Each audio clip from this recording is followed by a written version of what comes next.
এই যে আজকে আমরা মোহনার থেকে নিয়ে আসলাম আমরা পমপ্লেট মাছ। আর ওখানে রান্না কমপ্লিট কোথায়?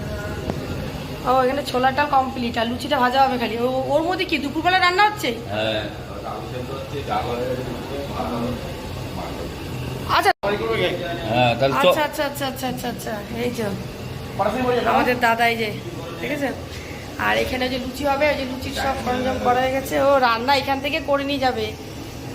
ভালো হয়েছে একদিকে চা খাওয়া হয়ে গেছে। হ্যাঁ কোথায় রেডি? ও এখানে ডাল রেডি। আচ্ছা আচ্ছা আচ্ছা এই যে ডালও রেডি। এই যে মানে আমাদের দুপুরে খাওয়া দাওয়াটা যেখানে ওখানে যেখানে করবে সেটা রেডি। আর এটা সকালের টিফিনটা আর কি। তো ওখানে গিয়ে দুপুরে যে খাওয়া দাওয়া হবে সেটার মানে রান্নাটাও এখানে করে নিয়ে যাচ্ছে একবারে। আর সকালে টিফিনটা লুচি আর ছোলার ডাল। চলো